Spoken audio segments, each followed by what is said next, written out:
ስማ አንድ በጣም ደስ የሚል ቀጠሮ ኑሮ ወይም ለስራ ቃለ መጠይቅ ሄደህ እጅህን ስታነሳ ልብስህ በላብ ረጥቦ አይተህ ታውቃለህ? ያኔ የሚሰማ የሀፍረትና በራስ የመተማመን መቀነስ በጣም ከባድ ነው። ብዙዎቻችን ይሄ ችግር የንጽህና ጉድለት ይመስለናል፣ ግን አይደለም። ሰውነታችን ሙቀት ለመቀነስ የሚጠቀምበት ተፈጥሯዊ መንገድ ነው። ነገር ግን እንደ ግሎ አፕ ቤተሰብ ይህንን ላብ እንዴት በቁጥጥር ስር እንደምናውለው ማወቅ አለብን። ዛሬ በ4 ደቂቃ ውስጥ ህይወትህን የሚቀይሩ 3 ሚስጥሮችን እነግርሃለሁ። የመጨረሻው ዘዴ ደግሞ 90% ወንዶች የማይጠቀሙበት ግን ውጤቱ አስገራሚ የሆነ ነው።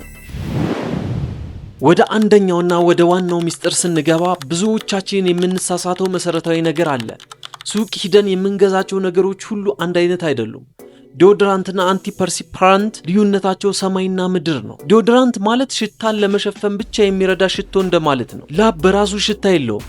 ሽታው የሚመጣው ላቡ በብብታችን ስር ካሉ ባክቴሪያዎች ጋር ሲገናኝ ነው። ዲዮድራንት ባክቴሪያዎችን ይገድላል ወይም በመዓዛ ይሸፍናቸዋል እንጂ ላቡ እንዳይወጣ አያግደውም። ልብስ መርጠቡ አይቀርም ማለት ነው። በሌላ በኩል አንቲፐርሲፓራንት የላብ ቀዳዳዎችን በጊዜያዊነት የሚዘጉ የአልሙኒየም ንጥረ ነገሮችን ይዟል። ልክ እንደ ግድብ ላቡ ወደ ላይ ወጥቶ ልብስ ላይ እንዳያርፍ ይዘጋዋል። ስለዚህ በላብ መርጠብ ካስቸገረ መግዛት ያለብህ አንቲፐርሲፓራንት የሚል ጽሑፍ ያለበት ምርት ነው። ሁለቱንም አንድ ላይ የያዙ ምርቶች ስላሉ እነሱ መምረጥ ትችላለህ። አሁን ደግሞ ወደ ትልቁ ስህተት እንምጣ። 99% የሚሆኑ ወንዶች እነዚህን ነገሮች የሚቀቡት ጠዋት ገላቸውን ታጥበው ለመውጣት ሲዘጋጁ ነው። ይሄ ግን ትልቅ ስህተት ነው። አንቲፐርሲፓራንት ወደ ቀዳዳዎች ውስጥ ገብቶ ስራውን ለመጀመር ረጅም ሰዓትና ደረቅ ቆዳ ይፈልጋል። ትክክለኛው መንገድ ማታ ከመተኛታችሁ በፊት መቀባት ነው። በሌሊት ሰውነታችሁ እረፍት ላይ ስለሚሆን ብዙ ስለማያልም ንጥረ ነገሩ ወደ ቆዳችን በደንብ የመግባት እድል አለው። በዚህም ጠዋት ስትነሱ ንጥረ ነገሩ ስራውን ጨርሶ ይጠብቃችኋል። ጠዋት ገላችሁን ብትታጠቡ እንኳን ኬሚካሉ ቀዳዳው ስለገባ አይለቅም። ቀኑን ሙሉ ብብታችሁ ደረቅ ሆኖ እንዲውል ያደርገዋል። ሁለተኛው ወሳኝ ነጥብ ብዙ ወንዶች ትኩረት የማይሰጡት የግሩሚንግ ጉዳይ ነው። የብብት ጸጉር በራሱ ላብ አያመጣም። ይሁን እንጂ ላቡን እንደ ስፖንጅ የመያዝ ባህሪ ያለው። ላቡ እዚያው ተጠራቅሞ ሲቆይ ደግሞ ባክቴሪያዎች እንዲራቡ ምቹ ሁኔታ ይፈጥራል። ሽታው እንዲከፋና ላቡ በቀጥታ ወደ ልብስ ተላልፎ ትልቅ የላብ ዘለላ እንዲፈጥር የሚያደርገው ይህ ነው። ስለዚህ እንደ እውነተኛ ወንድ አዘውትረ ብብትህን መከርከም ወይም ሙሉ በሙሉ መላጨት ይኖርብሃል። ጸጉር በሌለበት ወይም ባነሰበት ሁኔታ ላብህ ቶሎ የመድረቅ እድል ይኖረዋል። የምትጠቀመው ዲዮድራንትን በቀጥታ በቆዳ ጋር ስለሚገናኝ ውጤታማነቱ በ3 እጥፍ ይጨምራል። ከንጽህና ባለፈ ደግሞ የምትለብሰው ልብስ ትልቅ ሚና ይጫወታል። ልብስ ስትገዛ ከውጭ የምታየውን ዲዛይን ብቻ ሳይሆን ታግ ወይም መለያው ላይ ያለውን ጽሑፍ ማየት ልመድ። እንደ ፖሊስተር ወይም ናይለን ያሉ ጨርቆች ሰው ሰራሽ በመሆናቸው እንደ ፕላስቲክ ናቸው። አየር አያስገቡም፣ ሙቀት ያፍናሉ። በዚህም ምክንያት ብብትህን እንዲለበለብና እንዲያልበው ግፊት ያደርጋል። እነዚህን ልብሶች ለብሰህ የፈለከውን ነገር ብትቀባ ላብህ መታየቱ አይቀርም። ይልቁንም ሁልጊዜ 100% ጥጥ ወይም 100% ኮተን ወይም ላይነን የሆኑ ልብሶችን ለመምረጥ ሞክር። እነዚህ ጨርቆች በተፈጥሯቸው አየር እንዲዘዋወር ስለሚፈቅዱ ሰውነትህ እንዲተነፍስ ያደርጋል። ላብ ቢወጣ እንኳን ጨርቁ የመምጠጥና ቶሎ የመድረቅ ባህሪ ስላለው ልብስ ላይ ምልክት ሳይተው ይጠፋል።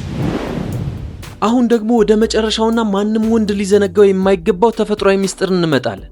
ይህም አፕል ሲንደር ቪንገር ወይም የፖም ኮምጣጤ ነው። ብዙ ጊዜ ለምግብነት ብቻ የምናውቀው ይህ ንጥረ ነገር ለቆዳ ንጽህና በተለይም ለብብት ላብ አስገራሚ መፍትሄ ነው። ዋናው ስራው የቆዳህን ፒኤች መጠን ማስተካከል ነው። ብብታችን አካባቢ ባክቴሪያዎች የሚራቡት ቆዳችን አልካላይን ሲሆን ነው። የፖም ኮምጣጤ ወይም ሎሚ ግን ቆዳህ በትንሹ አሲዲክ እንዲሆን በማድረግ ባክቴሪያዎቹ እንዳይኖሩና ሽታ እንዳይፈጥሩ ያደርጋቸዋል። ይህን ካደረክ ዲዮድራንት ባትቀባ እንኳን ሰውነትህ አይሸትም። አጠቃቀሙ በጣም ቀላል ነው። በሳምንት 2 ወይም 3 ቀን ማታ ከመተኛት በፊት በጥጥ ነከር አድርገህ ብብትህን መቀባት ነው። ለ10 ወይም ለ15 ደቂቃ ቆይተህ በንጹህ ውሃ መታጠብ። ይህ ዘዴ ላብን ከመቀነስ ባለፈ ብዙ ወንዶች የሚያሳቅቀውን በብብት ስር የሚፈጠር ጥቁረትን ለማጥፋት ይረዳል። ቆዳህ እንዲለሰልስና ንጹህ ሆኖ እንዲታይ ያደርገዋል። ተፈጥሯዊ መፍትሄ ለምትፈልጉ ወንዶች ከዚህ የተሻለ አማራጭ የለም። እንግዲህ ወንድሜ የብብት ላብ ምርጫህ እንጂ እጣ ፈንታ አይደለም። እነዚህን 3 ነጥቦች ማለትም አንቲፐርሲፓራንት ማታ መቀባት፣ የጥጥ ልብሶችን መምረጥና የፖም ኮምጣጤ ወይም ሎሚን መጠቀም ከጀመር በራስ መተማመን በከፍተኛ ሁኔታ ይጨምራል። ከነዚህ ውስጥ አንተን ይበልጥ የጠቀመ የትኛው ወይም ደግሞ ሌላ የሞከርከው መፍትሄ ካለ ኮሜንት ላይ ጻፍልኝ። ለሌሎች ወንድሞችህም ይጠቅማል። ቪዲዮውን ለጓደኞች ሼር ማድረግ እንዳትረሳ።